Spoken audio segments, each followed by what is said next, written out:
Hello, kids.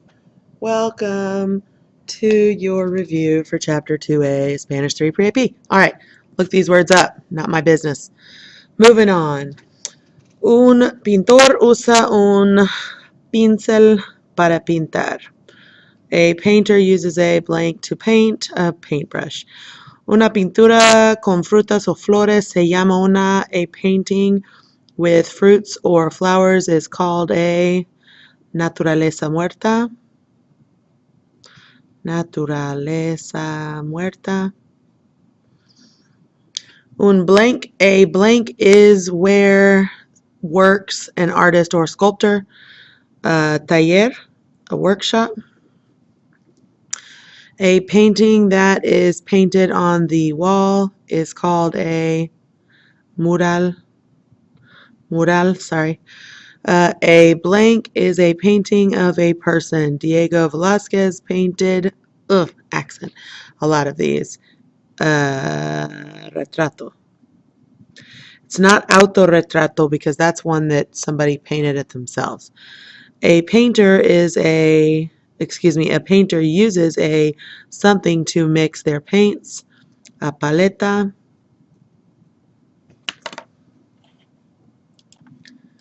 And free section of art of an artist is their obra de arte.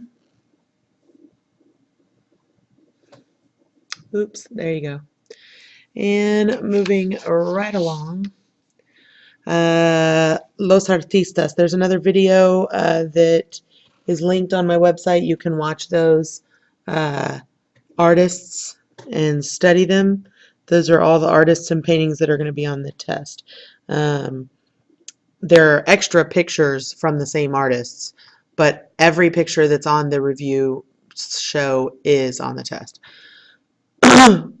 Wait, every picture that's on the test is on the review show. There we go. To form a past participle, this is like saying seated or painted. So this is just that id thing, okay? So past participle. To form a past participle, you add ado to the end of AR verbs and ido to the end of ER and IR verbs. Past participle must, super important, a lot of y'all mess this up, agree with the subject in both gender and number, as in plural or singular. All right, let's get this chart filled out down here. These are all of the irregulars. We've got 8 toes and 2 hose. Here it comes. Okay, so I've got abierto for abrir, escrito for escribir, muerto for morir, puesto for poner, roto for romper, vuelto for volver, dicho for decir, hecho for hacer. You hear the s and that becomes a ch. Resuelto for resolver, and visto for ver. These are the irregulars. The rest of them, I'm just doing the ado and the ido endings, and all of them need to be changed to an as ending if we're talking about las. If it's los, it would be os ending, and y'all should be able to follow the trend there. We're going to do some practice on the back, so here we go.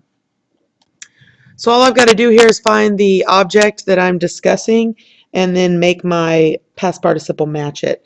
Well, I guess I have to make my past participle and then make my past participle match it. So first thing I always do is just change this into the past participle. So I'm going to write pintado there. But now I got to find what it is that I'm matching. I'm matching something that is masculine and singular, so this is going to stay the same. It's going to be pintado. And then this one I can say roto, but now I need to find what I'm doing. The screen is what's broken, so that's feminine and singular, so rota is what that would become. This would be cerrado by the start, and now I got to find las ventanas, which are plural, and feminine. So this becomes an as, so cerradas. Next up, I'm talking about galletas and puesto.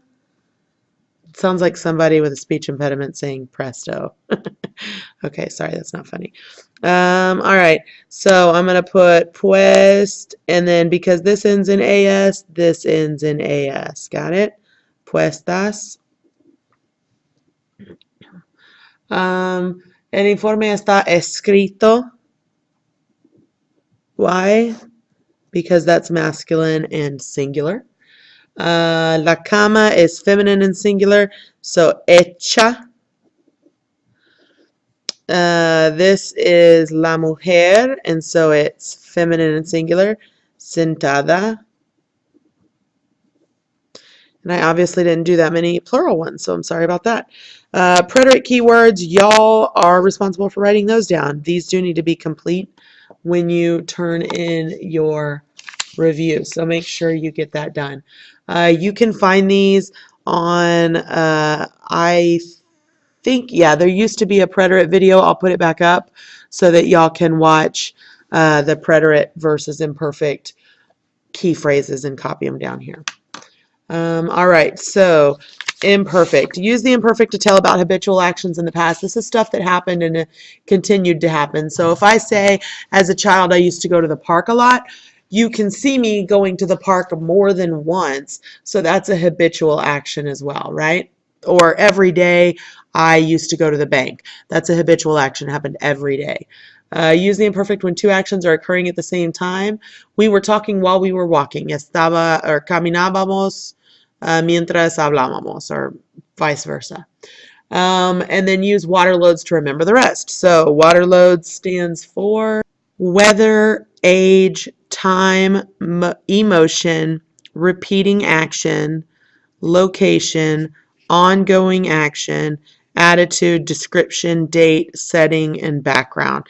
Weather, obviously, if I'm discussing the weather or age or time or the date, those all make sense. They're me describing things, or excuse me, they're me talking about those set things, and it's a set category, so that's easy. Emotion is, yeah, when I'm talking about somebody who was happy or sad, so that one's pretty set. That's not a problem. Description and setting and background, those are related. If I go in and I say the room, was quiet, or the room was this or that, I'm still describing the room. So that's me setting the background, but I am also describing. But either way, both of these letters stand for imperfect, so that works out for me. Action, repeating action is obviously, I used to do it all the time. It's a habitual action. And then location, I'm saying where something was located. Most likely it was located in that location for more than 1 second, so it was a repeating action. But either way, location is imperfect. And then ongoing action is, again, it just kept happening. So if I said, I was doing this, but I didn't say for how long, that's an ongoing action. It hasn't necessarily ended yet. So it's going to be the imperfect. And then attitude is, what are you feeling like? If I'm describing that I was happy or sad or angry or frustrated or whatever, those are all things that are attitude, and so they're going to be imperfect. Use the preterite to tell about past actions that happened and are complete, and also use the preterite to give a series of events in the past. So if I say, first I went to the mall, then I went to the grocery store, then I went to my parents' house, that's a series of events and they happened in the past, so that would be preterite. And again, I think that makes sense because that kind of indicates that it only happened for a little bit of time and that it's over with because the next event or the next event in the series happened. So obviously the first one had to end. Past actions that happened are complete. Again, if I bought you a shirt, is there anything else going on? No, I already bought it. That event is over. It's complete, so it's preterite. That is the whole once or more than once thing. That's what helps there. All right. So let's practice. El otro día yo fui al supermercado para comprar champú. By the way, you need to get into these stories. There's a story and there's a story. When you're reading to try to figure out the answer, you need to understand what the story is saying, or you're not going to be able to figure out what's going on sometimes. So yeah, there's keywords sometimes, sometimes not. So gritaban and bailaban. Now, so here's what's going on in the story. The other day, and so el otro día is my keyword here, and that indicates that it would be preterite because the other day is one thing, it happened, it's over with, and by the way, that should be 2 words. I went to the grocery store, so it's over with, I'm not still there, to buy shampoo. But there were a lot of people there, and they were shouting and dancing. So people there didn't just go and do some kind of flash mob 1-second dance. They were just there. They were shouting and they were dancing. For that reason, something to buy shampoo. Now, if you are, I think I've done this in most of my classes, but what I've done is I've got this kind of running list going of verbs that are verbs most likely to be preterite. And one of them is olvidar. Olvidar means to forget. And that verb itself goes best with the preterite, right? If I forgot something, I wasn't forgetting it and I didn't keep forgetting that one thing. And it would be like when I was a child, I used to forget my lunch every day. Then I could use it for imperfect. But for the most part, these are not steadfast verbs. They can be used in either tense. But for the most part, this is when I'm going to use them. Preterite. That's it. Okay. So I see the verb olvidar. So I'm going to the store to buy shampoo, or I was at the store to buy shampoo. All these people are singing and dancing. I'm like, I don't know what's going on. I lose my train of thought and I forgot to buy shampoo. So that means I finished it. It was over with. Olvidé comprarlo. Y mi esposo blank enojado porque su pelo estaba sucio. So my husband's something angry. So that's an emotion. So it's estaba. Porque su pelo estaba sucio. Entonces, so I get home, my husband's mad because his hair's dirty and he doesn't have shampoo now. And so for that reason, or because of that, next I went to another supermarket. So fui again. Again, you need to be following the story to know that it's yo again. And I went to another grocery store very quickly to buy. You see that a right there? That's another preposition. So I've got antes de and después de. Those are always followed by the infinitive. And so is the letter a. So this is going to be super easy. It's going to be comprar. Not going to get changed. By the way, I just noticed this was the verb regresar. So I'll say regresé, which means I returned. Okay, so to buy more shampoo, I didn't look at anybody. I didn't look at anybody. It happened that one time, so it's not like I wasn't looking at anybody. I just went to the store. I kept my eyes forward, walked right to the shampoo, and I bought it. So that's it for that one. Let's move on. My cousin Alicia visited me last year. So visitó. So she visited me last year. It's preterite because it says el año pasado. When she arrived, now again, I think I said this before. When you see when, it's a lot of times, you got to read your context. But in this context, it's saying like when she arrived. So that's one time. So cuando llegó, ella me regaló.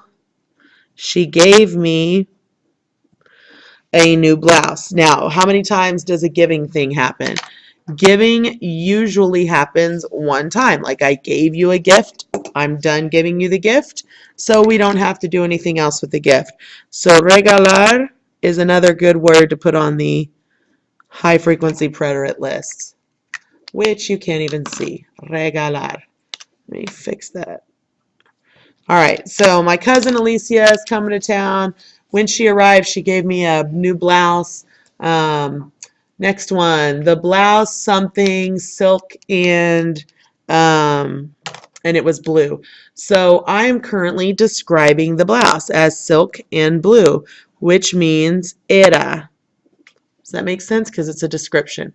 And now we're going to stop, and I'll pick this up in the next video.